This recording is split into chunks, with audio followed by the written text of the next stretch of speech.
So the World of Work programme came around about 5 years ago when we realised that our students just weren't leaving us with any employment, and that was something we really needed to change. So we looked at, first of all, what employers needed.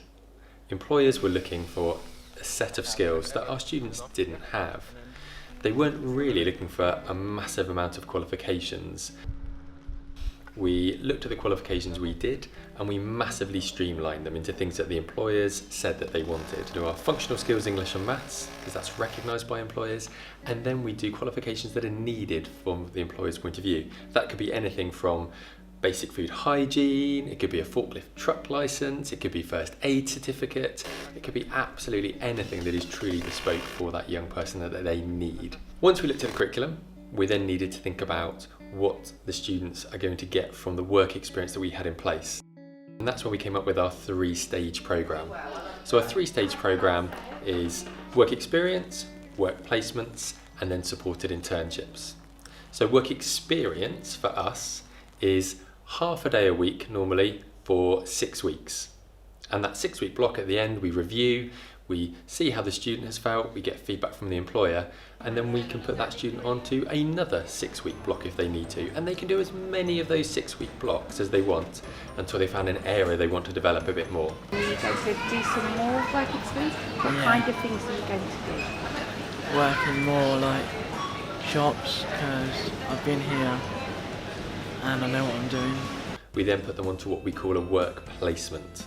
And for us, a work placement is a minimum of 1 day a week, can be up to 1.5, 2 days a week, for a minimum of 3 months, but anything all the way up to 9 months. So they are truly embedded in that setting, they're really getting to know that setting, but just as importantly, we increase the support for the employer at that point. Working with the employer so they can get the best out of the young person is really, really important.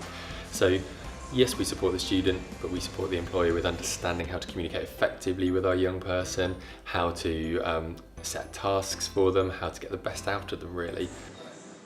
For a small few every year, maybe 3 or 4, we then put them onto nationally recognised, the supported internship model. So with all of that having been in place now over sort of 5 years, we've had a massive increase of students leaving us into employment. I think last year we had 25% of students leaving us, leaving either with a full-time job or going into college with part-time work and sustaining that work. I want to be like a vet, a doctor, horse rider, makeup artist, designer books.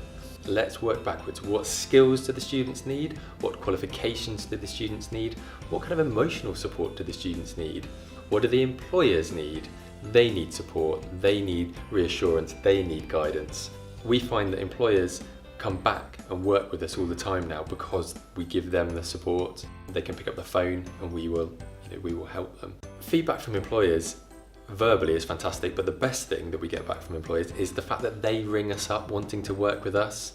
We have employers that we've never worked with before picking up the phone, ringing us, saying we want to work with you because other employers are talking about what we do. My motivation for the day to day is that I live in the community that I work in, and I love the fact that I go out and I see students in paid work knowing that the team that I work with has enabled them to get that, and that's my motivator. I absolutely love that. Without that, I wouldn't do what I do.